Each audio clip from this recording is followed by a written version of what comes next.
Ladies and gentlemen, good evening and welcome to Mohegan Sun Arena as we kick off the night here, prelims on Bellator.com, and we get it underway with 3 5-minute rounds in the heavyweight division. Introducing the blue corner first at 6'1", weighing in 220 pounds even. Tonight, in his professional debut, he fights out of Steubenville, Ohio, Bronco Busick. And across the cage, fighting out of the red corner at 6'2", weighing in 244.5 pounds. As a professional early on, he stands undefeated at 2-0. He fights out of Phoenix, Arizona, hailing originally from Portland, Oregon, Tyrell Fortune. In charge of the action, referee Todd Anderson. Let's check out the tail of the tape, brought to you by Dave & Buster's, the only place to eat, drink, play, and watch sports. Both fighters in the heavyweight division, but Tyrell Fortune 24.5 pounds heavier than Bronco Busick.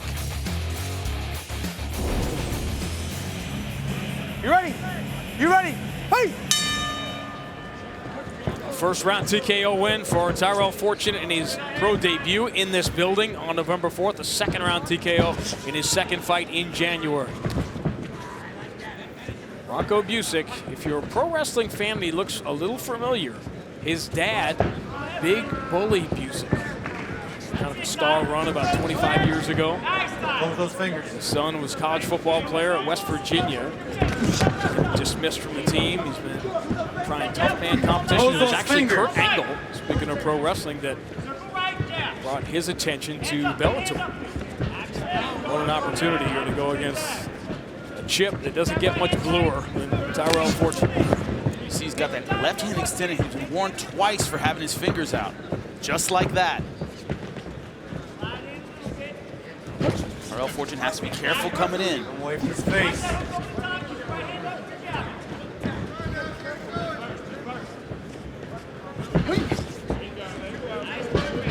Tyrell Fortune, of course, accepted a scholarship at Ohio State. Later, instead, went to Grand Canyon University and had just that storied collegiate career.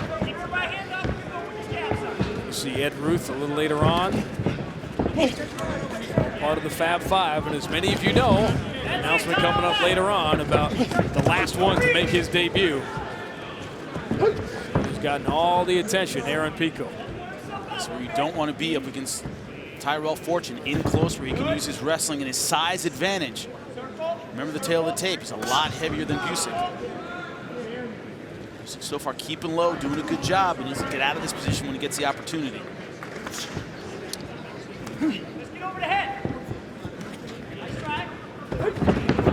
It has to be somewhat easy to find someone to simulate wrestling, but to find someone to simulate wrestling at the level of Tyrell Fortune, that's the hard part. Let me go through the phone book here. Let me search around here. Let me Google search Tinder swipe for an elite level wrestler to work out with.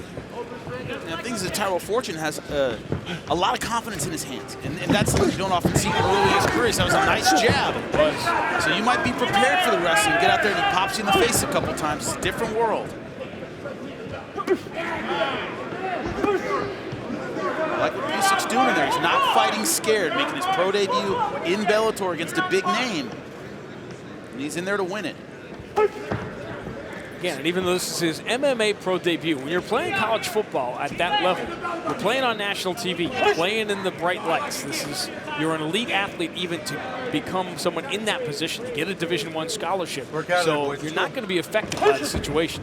You might be affected by the caliber of opponent. You see a lot of guys in their pro debut, and they get inside the Bellator cage, and there's TV lights everywhere, and you're in a brand new world. Busick is not. Fortune had any illusions this fight was going to be over early and that it would be easy. He's learning that's not the case right now. Busick's fighting well and still in front of him. That's another test of a rookie, is how do you handle a fight that a little tougher than you expected, a guy a little more prepared than you expected.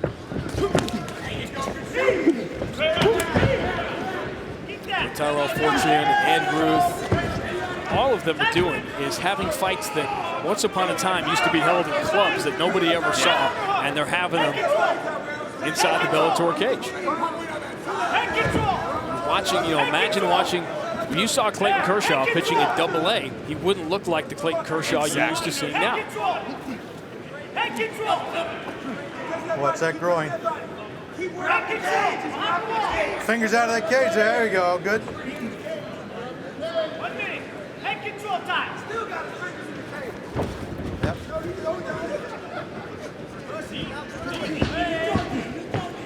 Watch the hook out.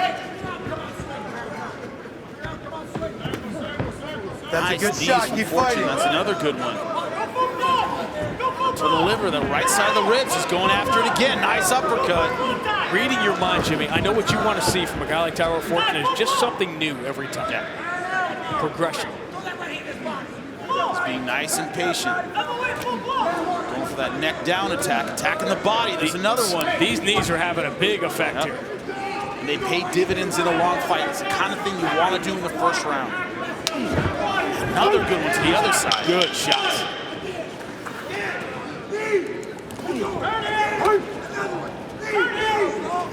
And the corner calling for it because it's been working. Good job. You ready? Ready? Fight! Some moments for Busick there in that first round, but 10-9 Fortune. 10-9 Fortune. Those knees were brutal, and it's a great thing as a fighter. No matter what you're doing, you find that sweet spot of, oh, I can throw this, and my opponent has no counterattack. He has no defense. And he's found out that in this clinch position, these knees, there's not a lot Busick can do about it. That's why he went back to it so quickly.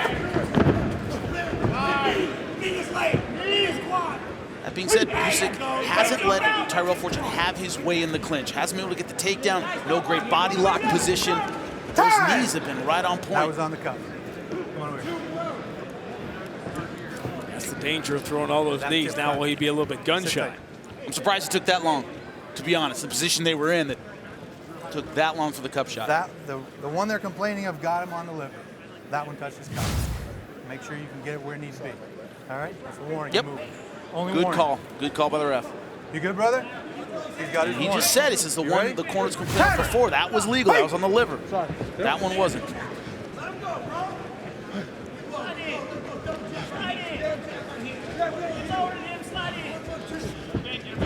Nice jab. That's something you really look for early on in your career. Those fundamental techniques. How's his jab? And he has a good step forward jab. Followed up with the right hand there, back to those knees. Whole crowd heard that one. This has been very smart, methodical around here. You can see the progress now in Tyrell Fortune. He's not rushing. He's not going crazy looking for the finish. He's going back to what works, which in this case, those knees to the ribs.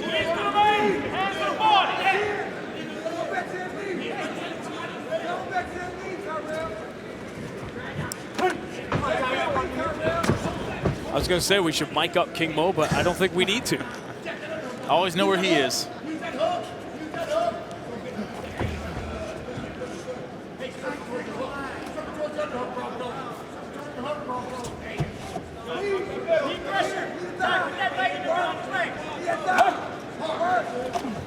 Stop! Time! Now we There have you a go. problem. Really? Right in the gun.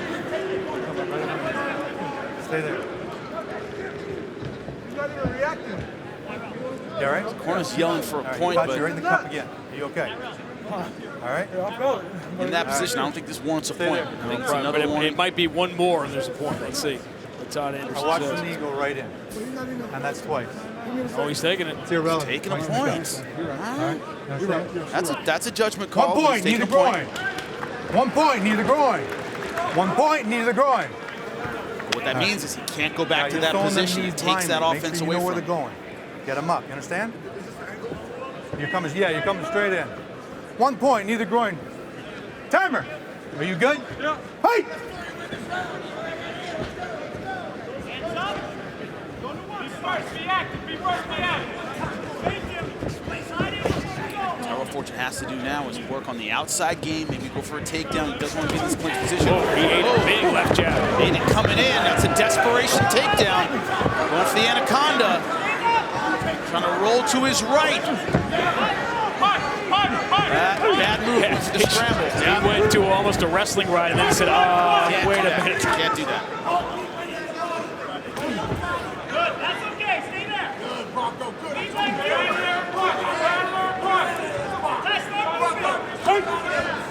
You could see his mind working. He got into that spot and said, wait, this isn't where I'm supposed to Don't want go. to spin and turn and get behind Tyrell Fortune. He'll escape. It's a very common wrestling position. Don't want to end up in parterre. He's been spending his whole life there.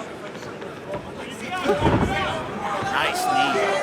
He's throwing him high now. Usyk can't let this offense go away. He can't let the tempo go back to Tyrell Fortune, and it is right now. Had that brief offense, but now Tyrell Fortune's getting it back. Another good knee right to the chest.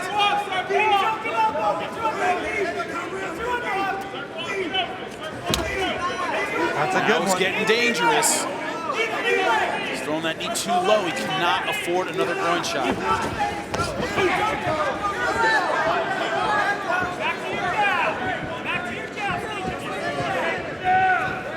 You lose 2 points in a 3-round fight. You got trouble. Yeah, you're fighting for a draw at that point.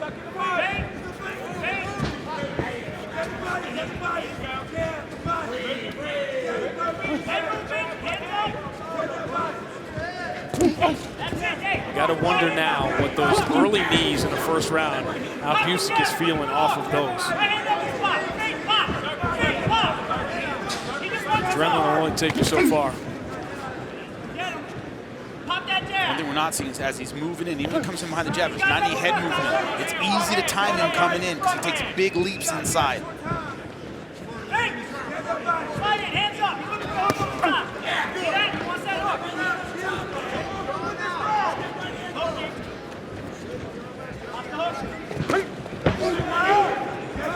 We haven't seen more of those.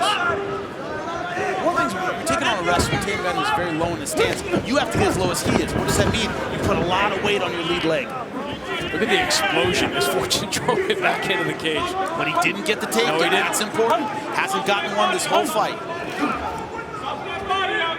Really, the only real level change he went for was after he got hurt with that jab, and it was more defensive in nature. Be interesting to see if in Fortune's corner that comes up here at the end of round number 2. Stop. Good job, boy. King Mo usually knows where the camera is. I mean, there's always time for social media. Ready? Ready? Hey!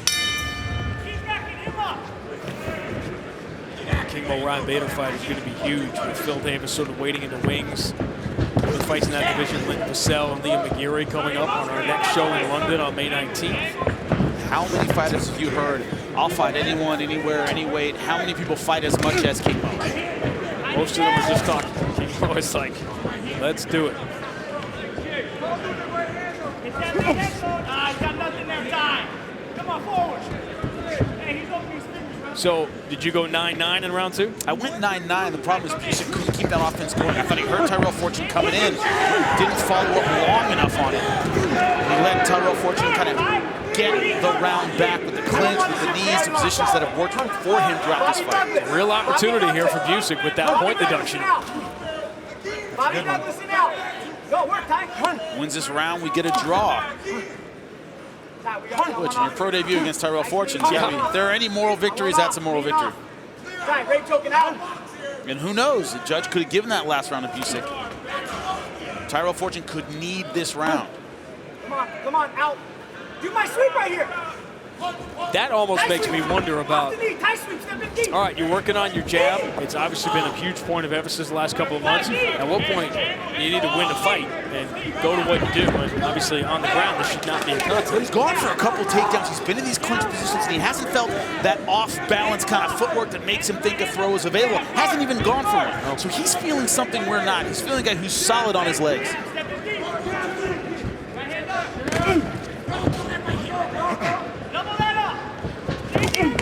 What, 28 pounds difference. That's the second time he's done that. He's driven him backwards, but into the cage. He's been throwing knees from this clinch position, but hasn't had that bullying body lock ability to lift him up and throw him. Hasn't been there. And now you know he doesn't want to throw those knees. He's got to be very careful because he got a point deducted already for 2 low blows.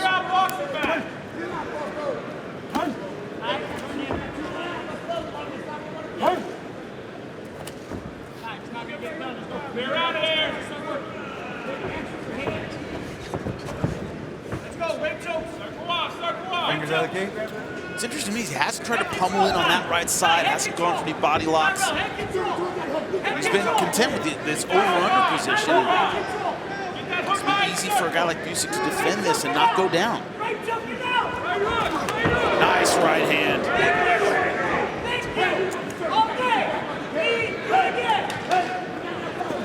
That's a good one. That's a good one. See the damage. I can't believe he's still throwing that knee. He cannot afford to lose another point. Maybe two. Dangerous moments. That's a good one. See, to the point where now Todd Anderson is just saying after every one, that's a good one, that's a good one. But it only takes one bad one Exactly. to turn this fight around. I'm really surprised he's still throwing it. And when he's broken position and stepped back and thrown a combination, he's caught Busick. It's not that he hasn't been successful with his boxing. It's just he seems to like this clinch knee position, but he cannot afford to lose another point. Keep going. That's a good one. Fight out of there if you don't want to be Busick there. almost reacting to Todd Anderson like, yeah, I know it's a good one, I felt it. It wasn't a good one, there was nothing good about it.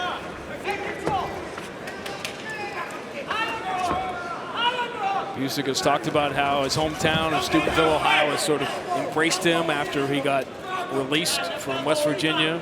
So the second start, what an opportunity for him here to walk into this spotlight kind of Work fight. off that fence. for a There you go. debut. That's it. Keep it busy there, He boys. has acquitted himself well. Get off that cage, Bronco.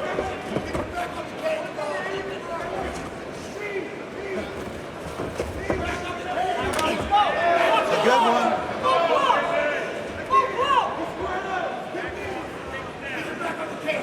What you're seeing with both of these guys, obviously a little bit more with Fortune, this is his third fight, pieces of a great fighter. Yes, Not yes. things that you're like, man, he's got a good jab, he's got this, and that. Stringing those things together in next 4 or 5 fights, that's when you start talking about how good he might be. But you see the elements in a fight like this. And, you know, let me say it again. Things you wouldn't normally see in a fighter in their third pro fight. We're going to watch, you know, every pimple, every little issue that Terrell Fortune's going to work through. He's going to work through it in the spotlight. And with fame comes scrutiny. There's going to be a lot of that. You would know. It's tough. It's tough life. That's it. That's it. Come on. That's Full it. marks for Busick for hanging in there against Terrell Fortune, but All right. my guess is the point deduction is the those only shots, positive although thing they that's going to felt come they were out of these 3 rounds. Knees, knees, knees. All from this clinch position. Not a lot of commitment to the takedown. The one takedown attempt I thought was out of desperation. He was a little bit hurt, but man, that groin shot, that cost him a point. That's the drama of the fight. If 2 out of 3 judges saw that round for Busick, we have a draw. Keep that in mind. That's certainly a possibility. It was a close round.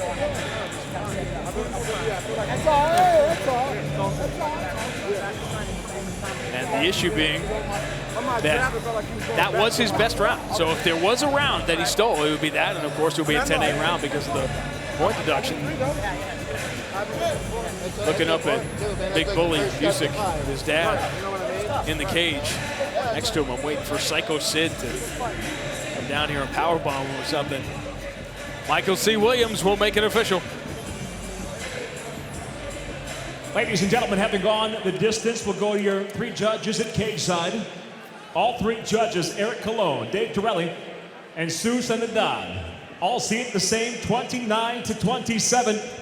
All have it for the winner by unanimous decision. Still undefeated, Tyrell Fortune.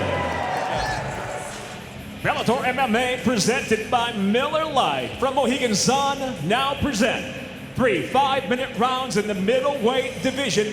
Introducing the blue corner at 5'10", weighing in 184.3 pounds. His professional record: 6 wins, 2 losses. Fighting out of Clearwater, Florida, David Redneck Mundell.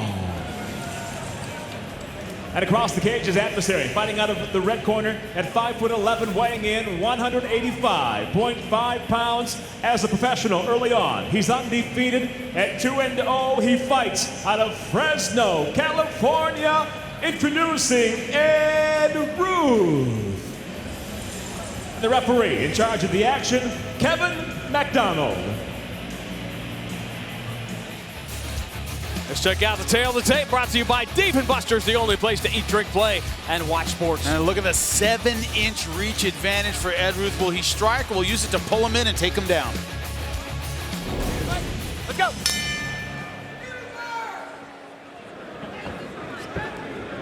So Tyrell Fortune has laid down the gauntlet. He has gone to 3-0. It is Ed Ruth's turn now. We talk often, Jimmy, about the hardest thing to do in amateur sports is to win a national championship in wrestling. So how hard is it to win? Unbelievably difficult. It's unreal. Unreal. Some of the best of all time never got close. Yeah. John Smith, probably the best international wrestler for the United States, won 2. Dave Schultz won 1. It's a hard thing to do. And look at this beautiful wrestling ride. He can do this in his sleep. David Mundell, her storied amateur career, World-Class Fight League middleweight champion as an amateur, started 5-0 as a pro. He's in there with a different class of athlete right now. One hook in. No choice but to turn his back. Turn and face Ed Ruth, but now he's in half guard position. One thing about those college wrestlers, you roll with a guy like Phil Davis, incredible top pressure, just like you would expect. Speaking of Phil Davis, he said had a lot of records at Penn State until Ed Ruth came along and wiped them all out. It's just unbelievable, man. Imagine the two of those guys. You are the man on campus, Phil Davis. All the, you go back to visit. You go to the campus at Penn State, and like all your pictures are gone. It's like they took everything down. Yeah. The trophy case. And, wait, that used to be.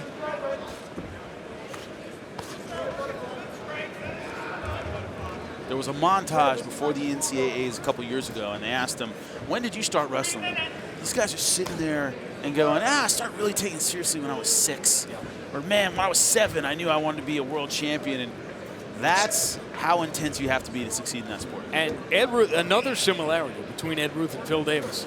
They were both sort of pressured into taking up wrestling, and they both hated it, as a lot of people did when they first started. But Ed Ruth said, I thought it was going to be like WWE. I was going to be hitting guys with chairs because that's all I watched on TV. He didn't understand the grind that was involved, and he, like Phil Davis, hated it, but just persevered like the great ones do. And his career is the stuff of legends.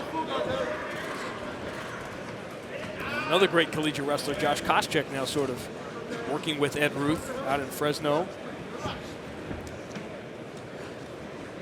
Look at the patience on top. Yeah. Not trying real hard to pass half guard, going to it every now and then. Keeping that top pressure. Nice mount step, a little early. Didn't quite settle down the right time, but see that explosiveness, the athleticism. Mundell has to find a way out of this position. You see, Ed Ruth at the stage where he didn't quite know that wasn't there. Yeah, exactly. But once again, you see the balance and the athleticism to almost pull it off. Oh, yeah.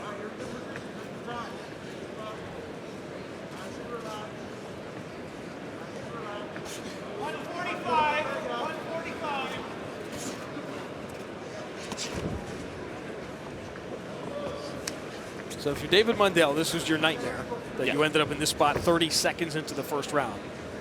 You can't win the round back. Just waiting for the bell. Unless you have a great submission game and really set him up with something. Just one of his 6 wins by submission. Another thing, wrestling at the international and the collegiate level is essentially submission defense your whole life. You didn't know it yet, but arms in tight, these guys are hard to submit. Now he's got full mount. Now you got big problems. That's a lot of time left.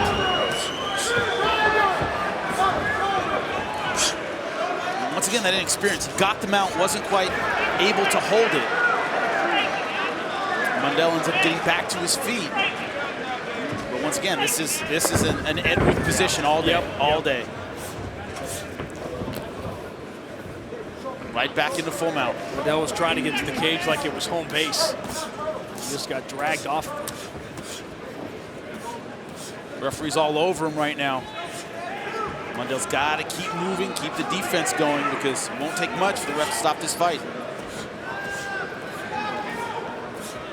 Mandel working himself up.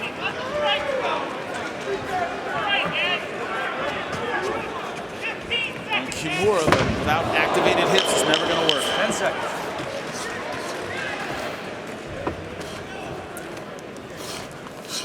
Ed Ruth just pouring it on here in the final seconds of round one. Clean break.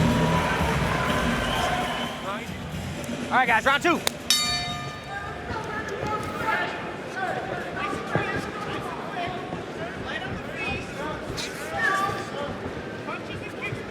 Now, if you're David Mundell, you know where you can't be.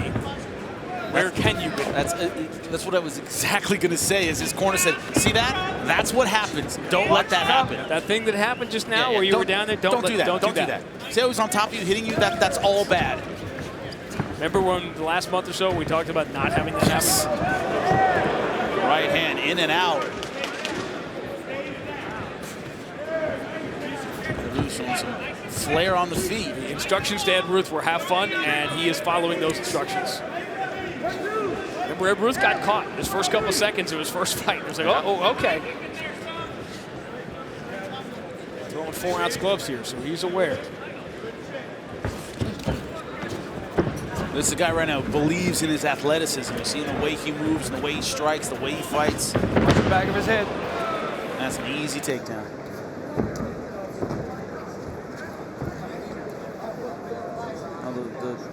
That one hook, the single leg ride, much more prevalent in wrestling. They don't use a lot of what they call a double leg ride. We call hooks in jiu-jitsu. That's why he generally only goes for one. He's had a little trouble settling down in positions. He'll get a good top position, but doesn't quite have those jiu-jitsu hits yet to keep full mount, to keep those dominant positions. That's why we're back here. Third fight a year into his career. Yeah, exactly. Not abnormal.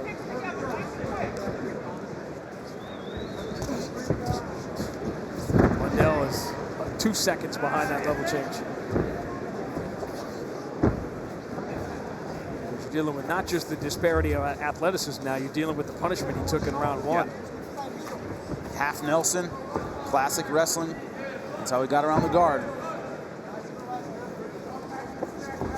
Stepping over. Mundell giving his back. Still nearly 3 full minutes left in the round. And what Ed Ruth can do, what all these guys can do, is with that wrestling background, they switch right to this wrestling right again. You get out of the hooks position, a place where a jiu-jitsu guy might have a little trouble, and they'll keep the ride going from a slightly different angle. Mundell is driving down some dead-end roads right now. Yeah.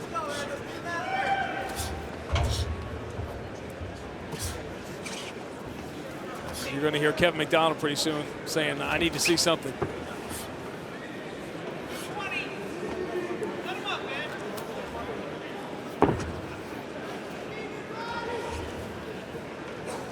Don't reach in the gloves.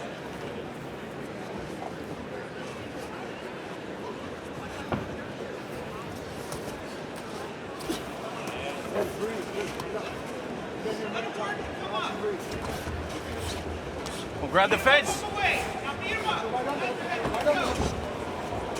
These shots are getting through. Yeah. None of them are fight stoppers, but That's it. It's over. Yep, it's done. nice knee right to the body. Hit him with the hind, and down he goes. You had that momentary pause because that's what a low blow looks like, and then you realize that was just a clean shot, and it was the straw that breaks David Mundell. Yeah, exactly. No protest when he went down. No indication it was a low blow. Great shot right to the breadbasket. Just a matter of the shot that finished it. It was inevitable. It's a right knee, bang. Right in the wishbone. You cannot come back from that. Beautiful placement on that. Beautiful timing. Ed Ruth notches another TKO win. 3-0, all of them finishes. Once again, you see the gaps in the game, but he has power, he has accuracy. It's going to take him far in his career. Another great performance. Now he can go back and tell Terrell Fortune, you have 3 finishes? Because I've got I got three. Knees to the ribs. You know those things you're doing? Yeah, that's how you're supposed to do it. Because you know that's good. You know that's what you're going to say in the locker room. Game within the game. Have those teammates pushing you. That's everything. And they push one another for sure. For sure. Ladies and gentlemen, inside the Bellator cage, the end comes. 3 minutes, 13 seconds into round number 2. The winner by TKO, still undefeated, Ed Ruth.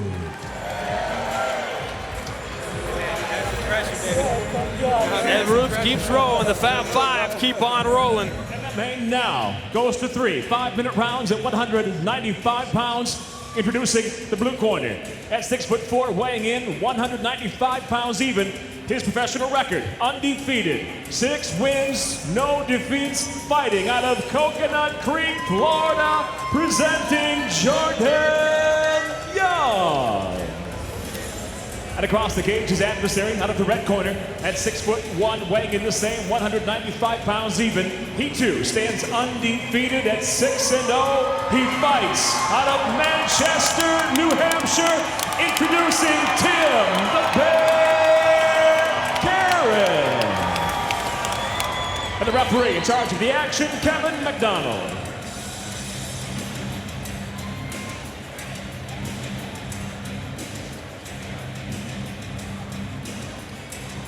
The Tale of the Tape brought to you by Dave & Buster's, the only place to eat, drink, play, and watch 2 undefeated fighters try to make their mark. 6'1", pretty tall for this weight class. Jordan Young, 6'4". Karen has to deal with it. You ready to fight? You ready to fight? Let's do it.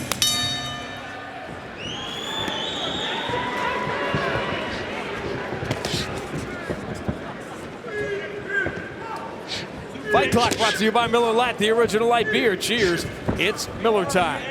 Which it will be for Tim Karen this weekend when this fight is over, as he's going to Nashville for his bachelor party as his wedding approaches. He hopes to make it a big weekend of celebration.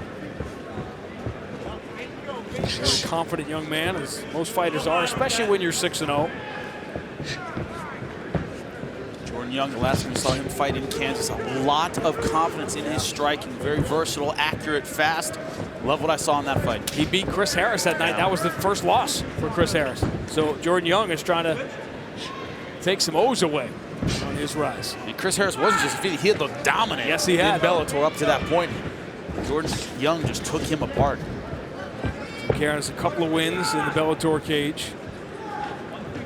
Both knockouts, both in this building here at Mohegan. Jordan Young right now, though, not showing a lot of respect. Chin high, hands kind of floating out there. Doesn't look like he's worried about a knockout punch from Karen. Right hand up, Tim. Right hand up. Jordan Young has 2 decisions in his 6 wins. Tim Karen has never gone the distance. All 6 of his wins finishes. The last 4 have been knockouts.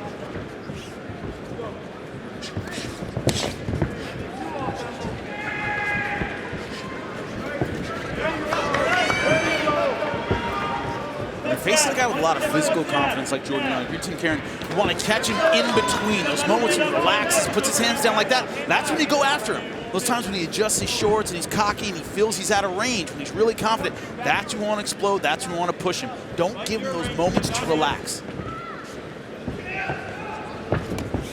Turn home now. Keep the center.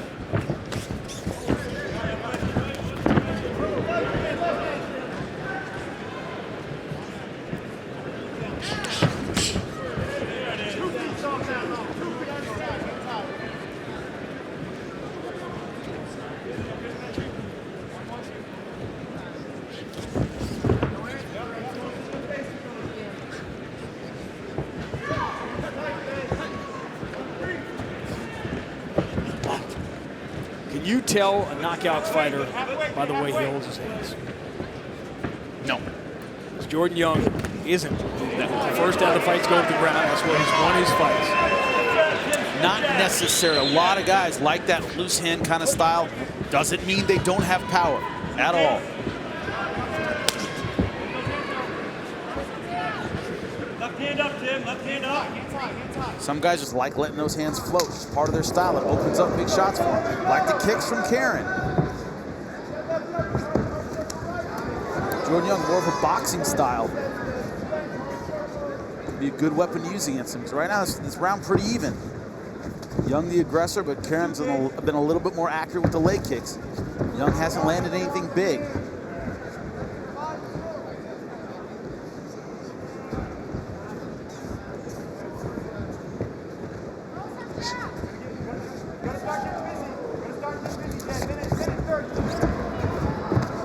Wow, that's a big shot. He's almost had that a couple of times. Darce. His build, he can finish from here. Remember, you're still pretty early in the fight. Yep. You're gonna watch his toes. You can push off the fence like that, but you can't stick your toes in. Like Tigers, and we're done. Good. And Jordan Young just keeps rolling, taking O's away left and right. And remember, 185, a wide open division. So many entertaining fighters. A lot of room for a young gun like Jordan Young. Great finish with the Darce choke. He went to Kansas and beat the undefeated Chris Harris. He comes to New England and beats the undefeated Tim Karen. As his right hand over the top, took away his balance. Look at it right here against the fence. Bang. Hurt him. And when he got down, what does he do? He goes to his comfort zone, goes to the chokes. 6 wins, 4 of them finishes leading into this fight. You knew he wanted it on the ground. He finished it with the Darce choke. 5 submission wins for that man, Jordan Young, all 5 by choke. A name to remember at 185. Ladies and gentlemen, inside the Bellator cage, the tap comes by way of a Darce choke. Official time, 3 minutes, 55 seconds into round number 1. The winner by submission, Jordan Young.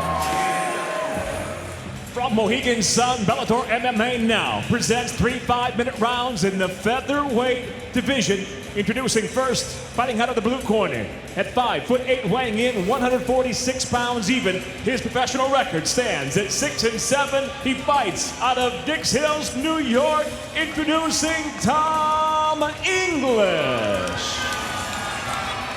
And across the cage, his adversary out of the red corner at 5'7", weighing in 146 pounds. As a professional, he stands tonight at 9-6. He fights out of North Haven, Connecticut, presenting Blair, the Bullshot Dogman. In charge of the action, your referee, Big John McCarthy. Tail the Tape brought to you by Dave & Buster's, the only place to eat, drink, play, and watch sports. Nothing highlighted because not a lot separating these two fighters.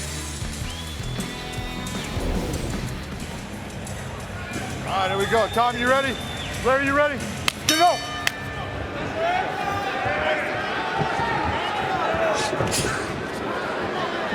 Blair Tugman comes out swinging with a wild leg kick. He's popular here in New England. He is. Crowd very much behind him.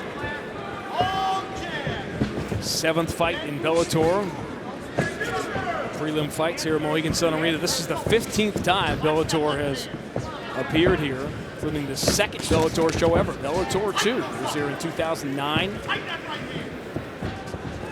Debut of Patricio Pitbull. Many world titles have changed hands here, including Patricio Pitbull's first title win. Liam McGeary winning the light heavyweight world title. Phil Davis winning it from Liam McGeary. That was here at Mohegan Sun. Andrei Korshkov. Douglas Lima, welterweight world title. History repeat in the main event tonight.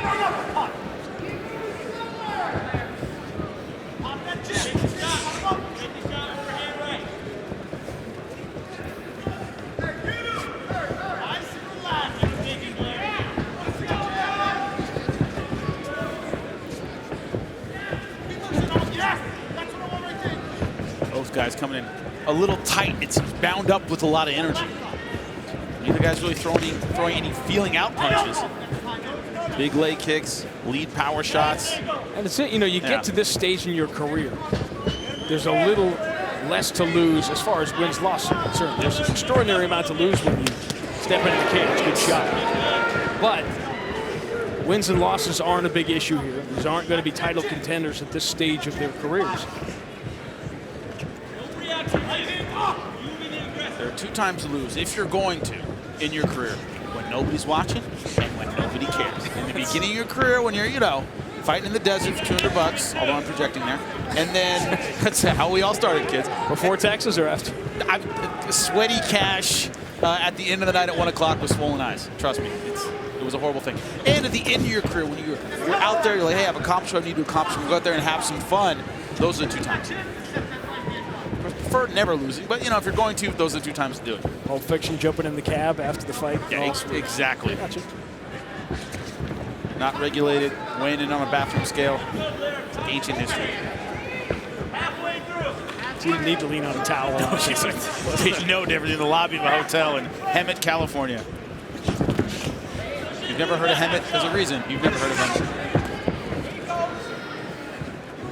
Glenn Sugman's certainly been the aggressor here. The deciding factor in whether or not you got enough fights is whether or not you live near an Indian reservation. That was the early days of the sport. Tugman moving a lot, but not quite throwing enough, not keeping anything in English's face.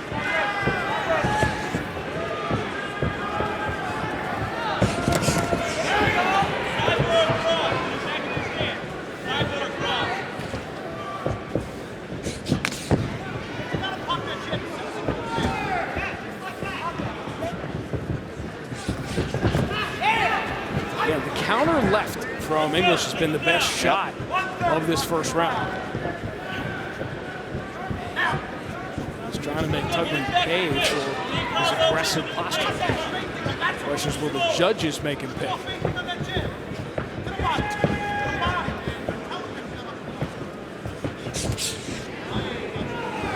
And swinging for the fences with that one.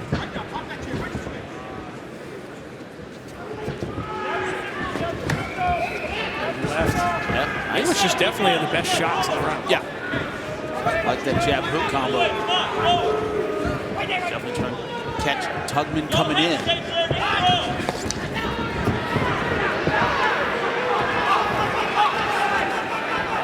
Good takedown defense from English. He stayed very low.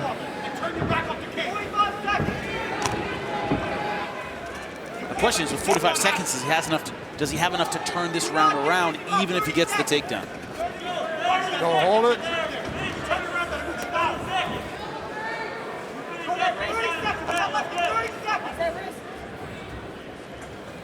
Underhook, underhook, underhook, underhook. 20 seconds, 20 seconds.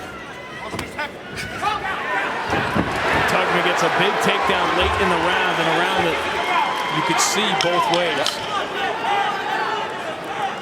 It's going to make it a tough round to call.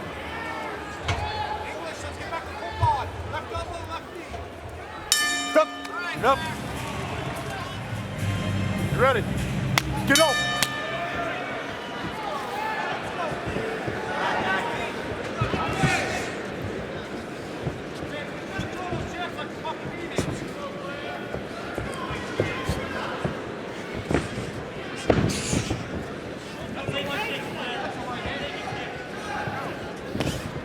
So the advice was straightforward, but easier said than done. Tugman's looked for a couple of opportunities, particularly late in round 1, to change levels and get the fight to the ground, but didn't work out the way he wanted. The problem is he's not being effective with the lead hand. He isn't giving English anything to worry about in terms of a quick jab or lead hook or anything like that. So he's got to rush in. Takedown's not set up that way. Running into a brick wall.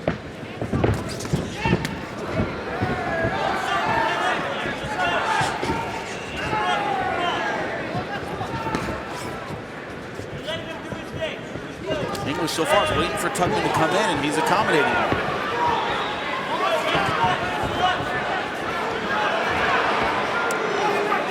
Tugman used that strength to get the takedown in the final seconds of round 1. Looked like for a second he might have it here, but he didn't. Now uses the trip.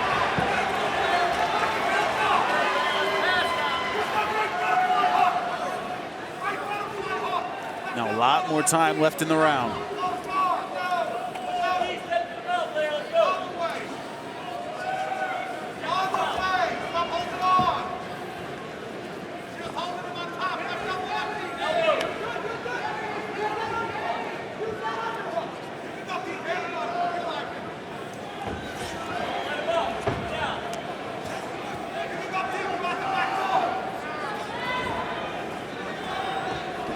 guard that his corner wanted. Good job by English getting his guard back. Just about. Not out of the woods yet.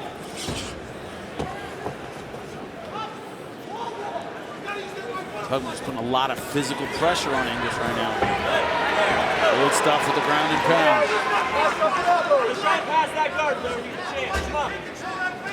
Let's pass that guard. Come on. Pass it. Pass it. Walk his legs down. Walk towards me. Walk towards my voice. Right heel. Right heel. Yep. Trying to get that instep on top to pry the knee down and get through to the half guard with the left leg. That one you don't hear. Walk towards my voice. That's a new one. It is. Just hugging you right now. Let's go. Shoulder pressure.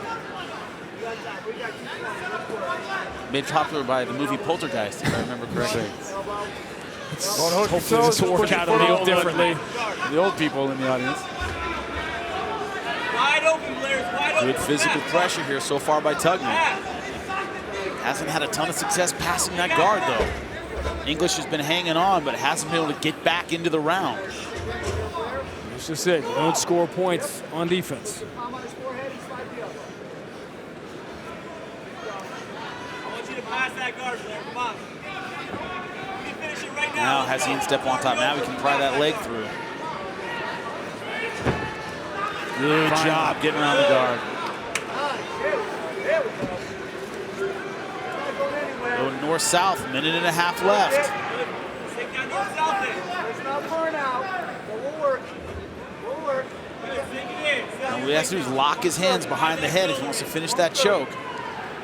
One arm's not going to do it. Trying to work that left arm free. Now he does. Now look for him to sag back and put his shoulder right on English's throat. One step closer now. Yeah, he has to bring his weight back a little bit. The crowd doesn't really know what he's doing. He's trying to set up a north-south choke. Can't get it. Give it up. Nice job, English walking over, but Tugman won't let him off the hook. Don't grab it. Don't grab it.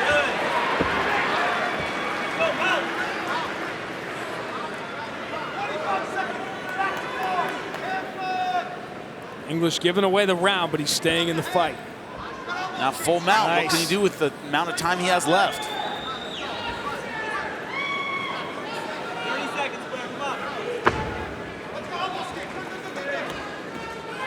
Watch where it's at, Blair. Think of where you're punching. Posture up and throw, Blair. Come on. Posture and throw. Let's go. Trying to buck out again, and he ate a shot for trying it. He'll be content to give away the round, but have it all even going to round 3. Stop. You ready? Let's get up. Two veterans going down to the wire after splitting the first 2 rounds.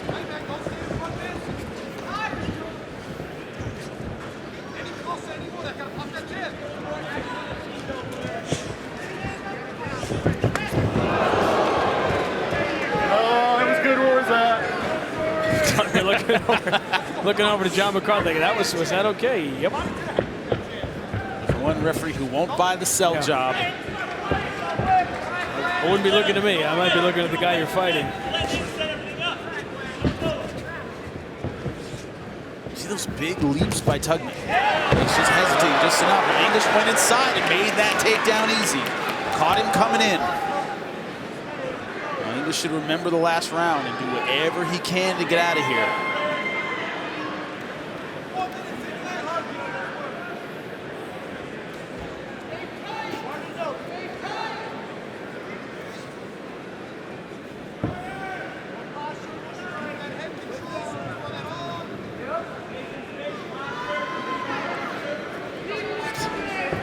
Nice job getting around the guard. Second straight round. This time he does it very early in the round. Arm triangle here if he can step over. So as his head has the left arm caught. He's got to step over the mount to use that. Right now he's content to hold side control.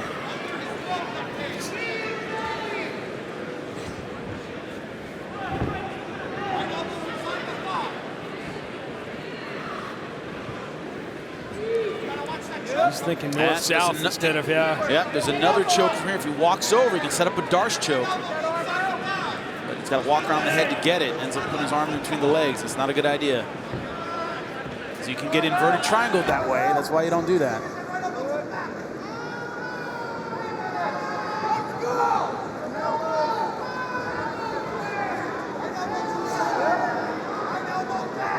Good pressure by Tugman, but got to do a little bit more with it. Don't expect John McCarthy to be real patient in the third round. Or, you know, any of the others.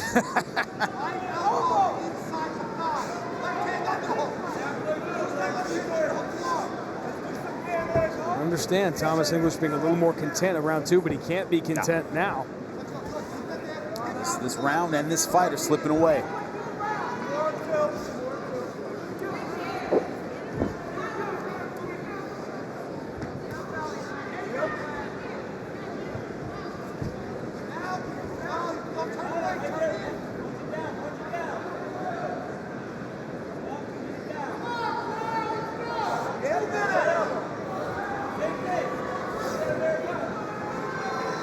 Work, come on.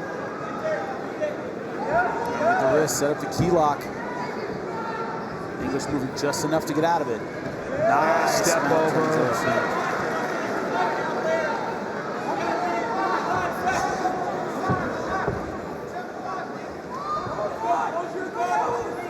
Look at your target, Blair. Don't hit the back of the head. That's Blair Tugman moving him towards the fence. Position he's in, full mount. Watch your fingers, Tom. Where he wants to go, especially want to land some ground and pound. Close the options for Thomas English, giving fewer doors to sneak out of. It can make submission transitions a little bit more difficult. And English right now just hanging on. The way this is going, 1 minute left in this fight. Tugman's putting it away. He knows he won the second round.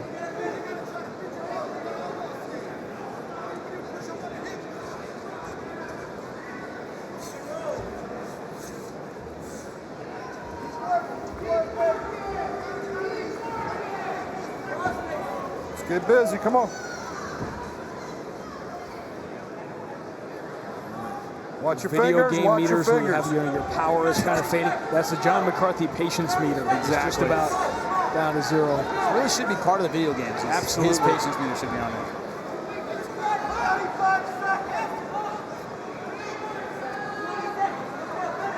Two hooks, 15 seconds left to get the choke.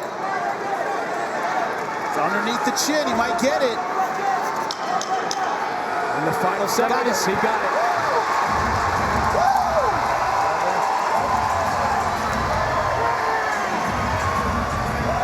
Blair Tugman, he would not be denied.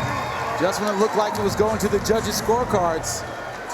Once that arm was under the chin, both hooks in. That's the opportunity Tugman had been looking for the entire fight. 454. Tap out due to short outcome choke. was not in doubt, but Blair Tugman wanted the finish. Well, that forearm underneath the neck, it's not beautiful, it's not pretty. This is under the chin and crank. And there's the submission. Just seconds left in the fight, but it doesn't matter. This is under your neck, you tap or you sleep.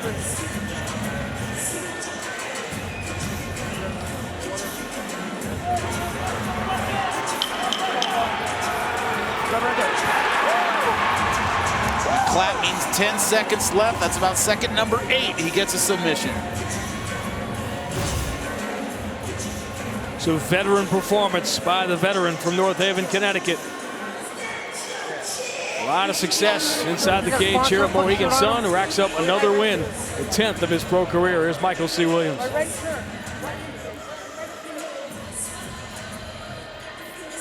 Ladies and gentlemen, inside the Bellator cage, the tap comes by way of a bar arm choke. Official time, 4 minutes, 54 seconds into round number 3. The winner by submission, Blair, the Bullshark Tugman.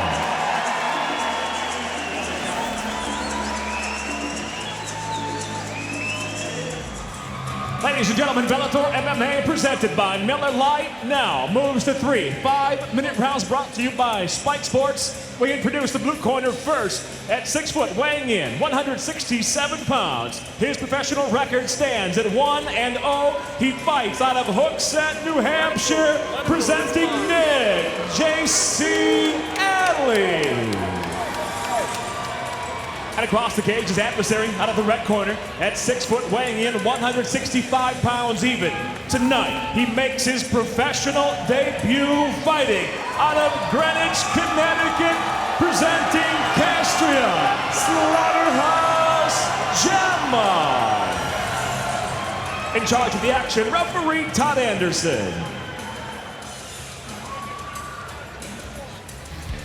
The tail of the tape brought to you by Dave & Buster's, the only place to eat, drink, play, and watch sports. Well, look at Gemma making his pro debut. How will he handle the nerves?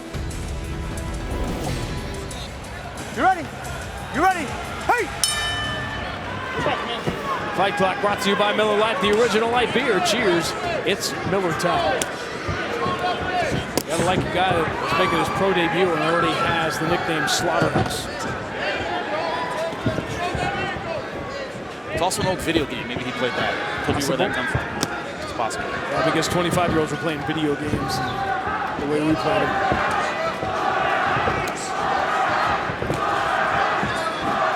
He has probably as many fans for a pro debut. They came out. If they came out booing his opponent, cheering for him, it's a good sign. Speaking of pro debuts, we have a very big one to announce a little later on tonight. One of the most talked about prospects making his pro debut in the history of the sport. Well, these guys fight like it's a one-round fight. They fight like it's a 1-minute fight.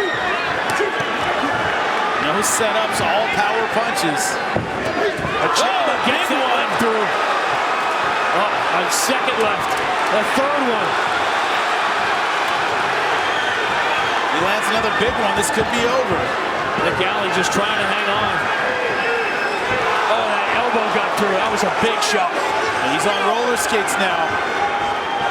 Alley's just hanging on, trying to pull forward. Literally trying to hang on.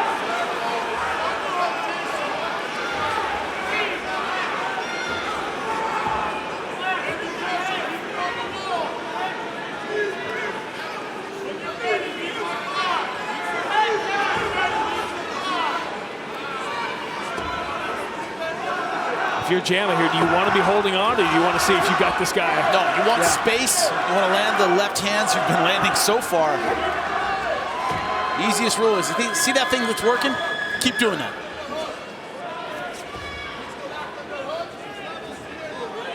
But Alley not doing a lot with this position, just holding on. Maybe all he was capable of doing. Trying to just clear his head.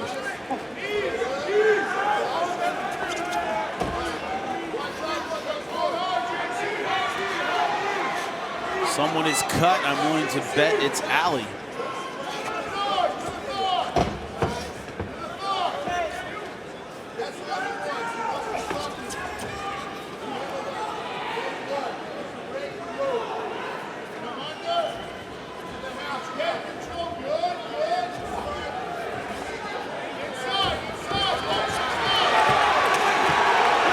That left has found a home. You said big looping shots, power shots. Actually, I think they're both cut. They are bleeding for sure. Looks like Gemma's cut around his left eye.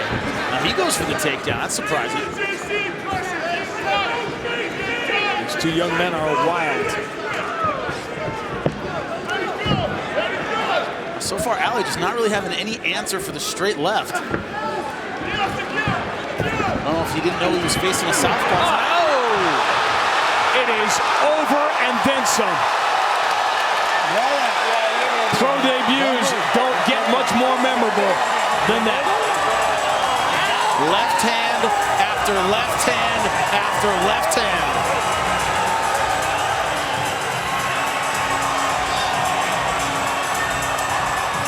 Well, they came out cheering for him. They're happy now. Knockout.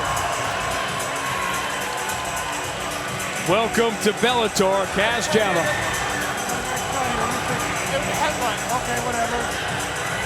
This one started immediately, opening seconds. And it started with power shots. This is the one that kind of was the beginning of the end, but over and over he went back to it. No setup, no footwork, no angling. Just throwing the power left hand. Once he had it moving backward, look at this left elbow right over the top. Ali did everything he could at this point to hang on, get some more time, get some breathing space. Oh. But as soon as there was room for Gemma to continue the assault, he went forward, and here's a left hand right on the chin. That was the end, and the flying elbow right underneath the ear. Todd Anderson didn't even have a chance to get there before that elbow rained down. It was an uppercut right there. Right on the chin. The rest is just icing on the cake. Couldn't script your debut any better.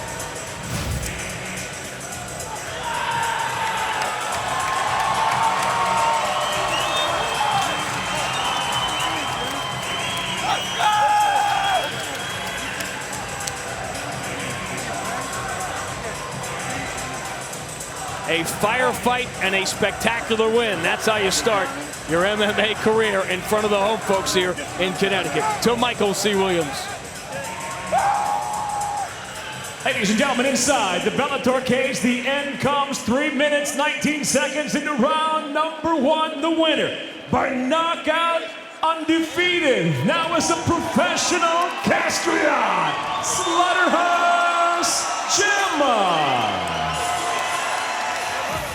Ladies and gentlemen, good evening and welcome. As tonight, Miller Lite presents Bellator MMA. From Mohegan Sun, the action begins now with 3 5-minute rounds in the featherweight division. Brought to you by Dave & Buster's, the only place to eat, drink, play, and watch sports. And now, first, the blue corner. At 5'7", weighing in 146 pounds. In his Bellator debut, he brings 11 professional victories, just 1 defeat. Fighting out of Lower Brawl, PA, introducing Dominic, the Honey Badger Mazzada.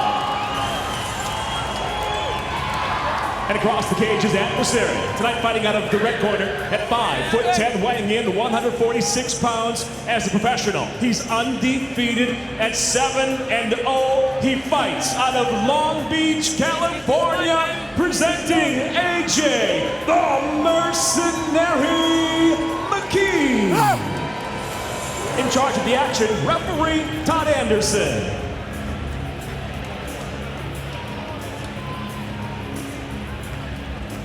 Now, the last time we saw AJ McKee, he wasn't as impressive, and people looking for any little fracture in an undefeated young fighter. Can he take on a guy much more experienced at 11-1? And that one gets a lot of attention because it came to Cody Garbrandt. The Fight Clock, brought to you by Miller Lite, the original light beer. Cheers, it's Miller time. And his feud with Cody Garbrandt began when he tapped him in a submission grappling match. They were actually 1-1. AJ McKee says he wants to get back to being that finisher. He wants to get back to being the bully. One thing Mazzada talked about, he said, I know he's bigger, he's taller, he's rangier, he's a natural 145. Mazzada, a blown-up 135, not his natural weight class. AJ McKee, big, young, strong, definitely has the physical advantages in this fight. I asked him point blank the other day, were you starting to get a little bored? And he said, yeah, I was. And you know, obviously James Gallagher has gotten under his skin. He's looking forward to having that fight. Eventually when it happens, James Gallagher will fight at Madison Square Garden in June. But he needs to focus on the task at hand. That's what makes this such a great opportunity for Dominic Mazzada. MMA, there is no horizon. There's only the fight in front of you. Unless that fight is over. AJ McKee was looking for a spectacular win to get himself back on track, and did he ever get it?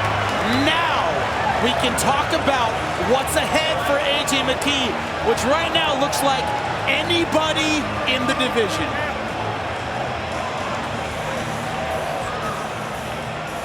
A spectacular visceral and terrifying knockout from A.J. McKee.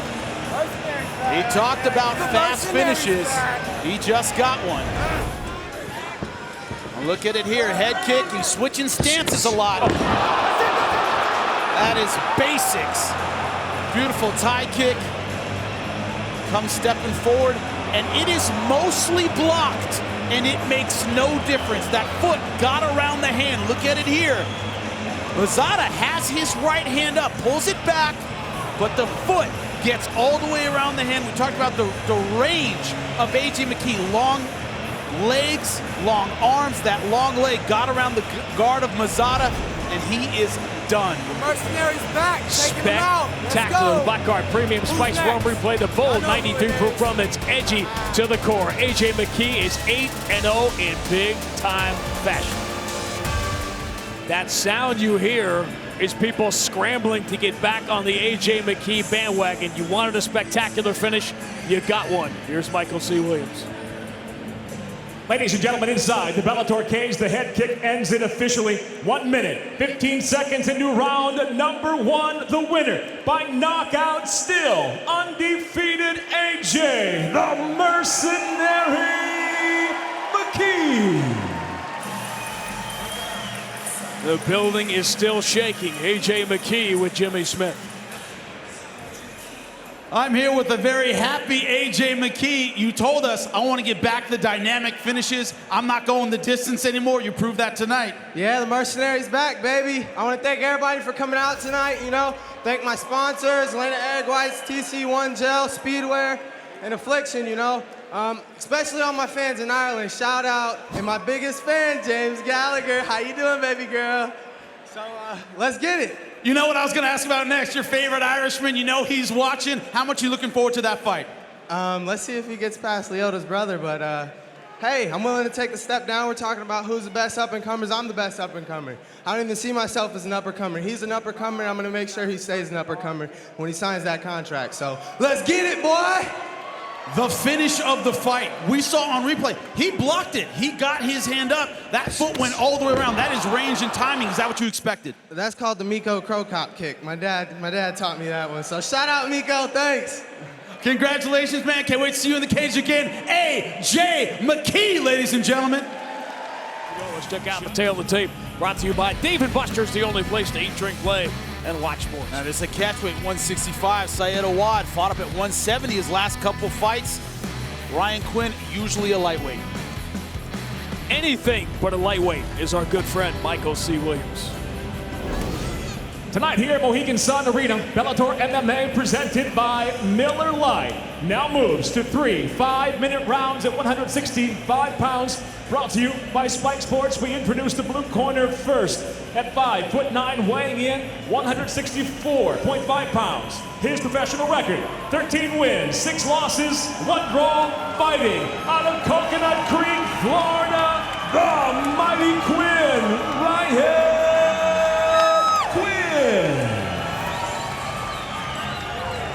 And across the cage, his adversary fighting out of the red corner at 5'11", weighing in 164.5 pounds as a professional. 19 victories, 9 defeats from San Bernardino, California, Syed Assassin Awad. In charge of the action, your referee, Big John McCarthy. Now, Ryan Quinn, spending his time at Broward College on the side these days, getting a degree in exercise physiology. He had a final exam, Jimmy, yesterday, and they weren't going to let him out of it. He needed a note. He had to get a note to get out of his final exam, so obviously Bellator obliged. I just got to love a professor who didn't believe he was a professional. Oh, yeah? Prove you're a professional fighter. I need to see a note. Hey, check the ears, buddy. That's what I would have said. Fight Clock brought to you by Miller Lite, the original light beer. Cheers, it's Miller time. That's when you choke him unconscious. Go, dude, he asked. He asked. Not my fault. It's your final right here. See the stat there. Both got 7 wins in the Bellator cage. Syed Awad against better talent. Short right, Syed Awad. This is Ryan Quinn's first appearance on the main card. He takes a big left knee. Syed Awad opening up strong. This one might be short. Syed Awad, a lot of power in both hands. This was the Syed Awad who was climbing that contender list at 155. The unforgettable knockout of Will Brooks. And it all seemed to turn in the fight against Patricky Pitbull as Ryan Quinn might have spun himself into some trouble here. Syed Awad has been working a lot on his jiu-jitsu because he was suspended after the loss here to Brendan Ward. He had the knockout. So what can you work on when you're suspended? You spend a lot of time working the gi, jiu-jitsu. Wants to become a black belt. Says he's got a lot of new tricks. Yeah, Romy Aram, Batiste Mansouri, the guys over at Millennia, they are fantastic on the ground. Old school Southern California team. You got Ricardo Laborio black belt though on the other side. That's not bad. Legend in Carlson Gracie. Men's American top team trying to set up the armbar. Problem is he has to commit and get out of this two-hook situation. He has to step over, and Quinn able to get back to half guard. All Syed Awad in the first 90 seconds. And he's hurting Quinn bad with everything he throws. Quinn has to get back in this fight somehow. Right now, Syed Awad relaxed, having his way, but not expending a ton of energy here. Still very, very loose. Cut due to an elbow. Ryan Quinn grew up in Danbury, Connecticut. Moved there when he was 12 years old. First 12 years of his life spent in the Bronx. His dream was to become the center fielder for the New York Yankees. Spot Bernie Williams occupied during his childhood. Syed Awad headhunting with that shot. This is where Quinn wanted to get the fight. On the ground, on top. What can he do with it? Ryan Quinn not only has never lost inside the Bellator cage, he's never lost in this building.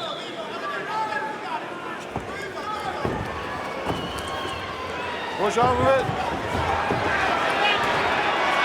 So Awad going for a takedown of his own. He's got to watch his neck. Nice knee. That hurt him. He dropped down immediately. Doesn't want to eat another one of those. Going hard for the guillotine. Now transitioning Anaconda. Putting a lot of pressure on it. Can't see how deep it is from here. Syed Awad trying to turn out though. He's out. Remember Syed Awad, his submission defense against Cyborg Santos. Yeah, always exceptional.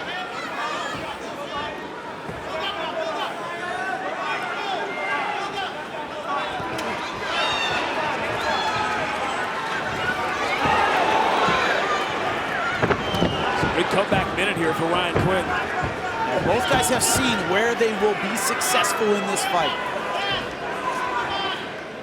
Syed Awad on the outside throwing punches. Quinn wants to be on top using that jiu-jitsu. Syed Awad wants to be at 155. His teammates Lorenz Larkin at 170, Georgie Karahanyan at 145. Feel a lot of pressure to have this fight at 155, but Jimmy, I think what's happened with Brent Primus getting a title shot at Madison Square Garden, everyone says, wait a minute, if Brent Primus can get a title shot at 155, where's my, maybe that's my best opening. 155 is wide open. It only takes one or two good performances to get in there, get that title shot. Patricky Pitbull right now, I would say the consensus #2, but he's already fought Michael Chandler twice. Someone else can easily get in there. Maybe, just maybe tonight, we'll have a little announcement about Patricky Pitbull's next fight and the potential #1 contender spot at 155 after Madison Square Garden. That sounded good. It didn't land clean. It hit him in the shoulder. Still, he's being aggressive. Fighting on the road, as Syed Awad did here against Brendan Ward in Connecticut. He said he was affected by it last time. He said, I bit down a little harder on the mouthpiece, fighting on the road. The crowd, where the real influence in that fight, to me, Jimmy, it's not on the fighters. It's the crowd goes crazy for something it may not even hit. There's judges who are human beings watching the fight, and they're hearing the crowd react. Remember, they don't have our camera angles. They don't have our replays. That overhand right didn't land. It hit him in the shoulder. The crowd acted like it was a knockout shot. High-level opening round here. Great start for Syed Awad. Good finish from Ryan Quinn. Brittany Awad, who had to stand by her husband when he had the injury. Talk about some of the lowest points in Syed Awad's life. He had a broken hand and couldn't help Brittany when she was pregnant with their child, because he was basically a one-handed person. They had to move apartments down to the first floor because he couldn't carry things up to a higher floor. Jimmy's scorecard, we're happy to tell you, is brought to you by Dollar Shave Club. Get your fresh blade shaved at dollarshaveclub.com today. Yeah, I have Awad 10-9. I thought he hurt Quinn. And he did well on the ground with that near submission. Quinn came back at the end. Still, though, 10-9 to me for Syed Awad. But the momentum now looks like it's with Quinn. He finished a round strong. He starts the second round strong. Not giving Syed Awad any space at all. Submission defense and Syed Awad's ability to sort of stay calm, I don't think it's talked about a lot. It's unique. It's really helped him.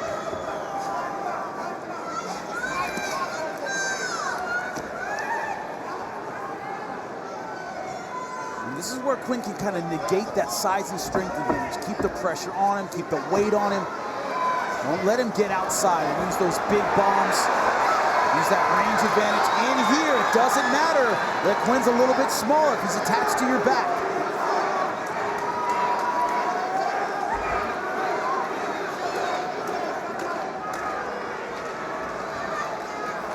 Now he's got some room to work away from the cage.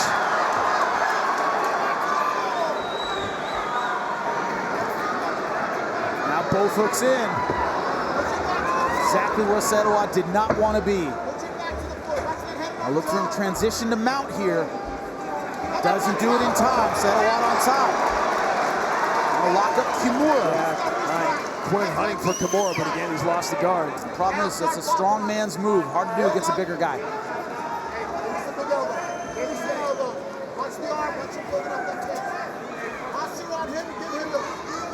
Oh, nice shot.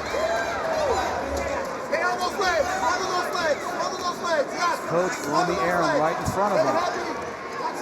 When look at that sweeping position, can come out and try and sweep. Problem is, fence is in the way. Good job elevating, getting that weight off of him. High level stuff. Just like that, just keep pumping like that. 2.5 minutes of just grinding halfway through the round. Grind on it, say. Let's keep scoring that. That's the elbow. It's almost a reverse of the first round. Exactly. Quinn starting off strong, Syed Awad though taking it over midway through. Most of you know, on June 24th, we are headed for Madison Square Garden. You see the 4 fights, and again, many of you know by now. We'll be announcing the 5th fight to make it official a little bit later on tonight. The blue chip prospects in the history of the sport is going to fill out the card of Madison Square Garden. Surprising, Syed Awad stayed down there that long. I thought he was going to stand up in that open guard position. He didn't. Now Quinn's on top. Little tactical mistake there. Thought he would take that opportunity to stand up, get out of this position. And when you consider where you are in the round that could be up for grabs, that could be a huge tactical mistake. Nice step into half guard.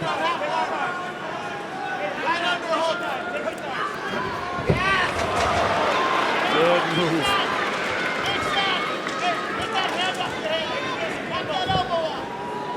This has been good stuff. Yeah.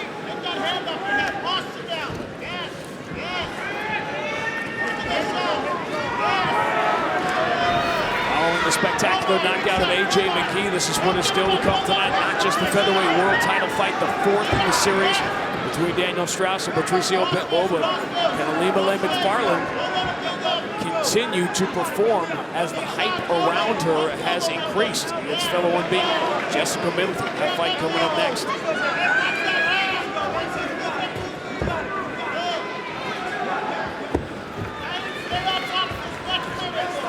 Such a hard round to score, but I thought Quinn had the better positioning early in the fight, took his back, threatened with a choke, but the ground and pound of Syed Awad, he's hit Quinn, he's hurt him. Both guys have had their moments on the ground in different ways, but man, Syed Awad finishing strong, crucifix position. Very good. Running well. I believe they just whispered in my ear. Oh man, producer's helping you out. Nice mount transition. That's beautiful stuff. You said this round was up for grabs. Syed Awad closed this second round like he knew it was up for grabs. Yeah, I think he just iced it with that move.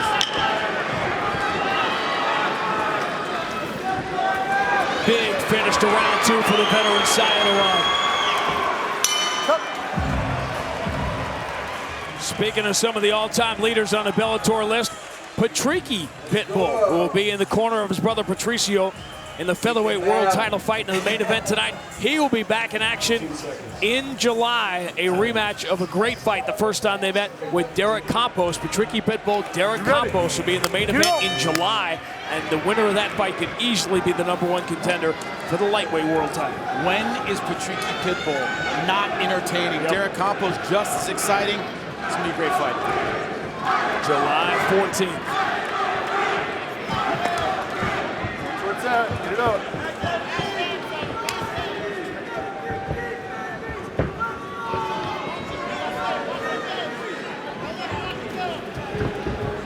Did Sayedawad do enough to steal round 2 in your view? I think he did. I had both rounds 10-9 Sayedawad. Hey, keep in mind though, we're in Quinn's backyard. Absolutely. You can't feel good about it. You can't feel great about it. If you were basing it simply on the crowd reaction, then it was Quinn's round 2. Yeah. Danger of fighting on the road. If I'm Romy Arum in the corner, I'm saying, hey, you fight like you're down 2 rounds right now. Fight like you need the finish. Maybe you do, maybe you don't. Fight like it. Again. He's been behind on the mount transition. Every time Sayedawad slides out, has to mount right now. Back is done, and he's just a little behind coming up for the mount, and he can't hold him there. That's the second time he's made that mistake. Said, this is a black belt. How much of that is the damage he took earlier in the fight? 100%. There's a big difference in a jiu-jitsu match and MMA. Doing it while you're getting punched. Totally different world. Shaking him. Says nope. Oh, good right hand. Remember, we saw Sayedawad in this building last time against Brennan Ward. You know, we talk about the difference. Sometimes we don't, 155, 170, what's the difference? The difference is Sayedawad caught Brennan Ward clean in the first round, and Brennan Ward, it was like, oh, that's nice. Somebody sneezed on him. He just kept walking forward, and that's a devastating moment because you know you're in a different kind of fight. Power punchers generally don't change weight classes well because what's a power punch at 55 is not a power punch at 170. Sayedawad a power puncher. Now against Cyborg, he's able to catch him on the ground and ground and pound him out, but against another big physical striker, the disparity was apparent. If he's going to make a run for a title in Bellator, it's got to be at 155 pounds. Angling for the armbar. Armbar triangle combo if he can step over that shoulder. Didn't quite get it.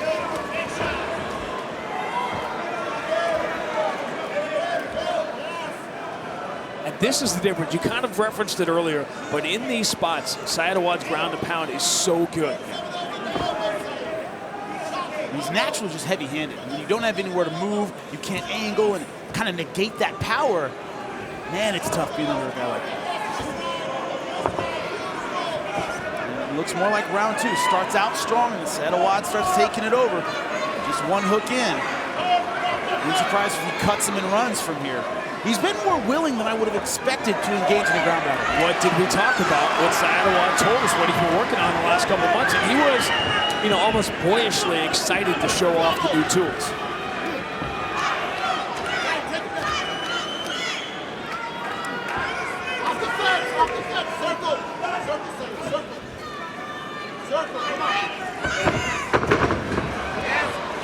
Right idea, but I don't know if Ryan Quinn has enough in the tank now. Watch the Peterson, watch the Peterson. Beautiful, way to cover.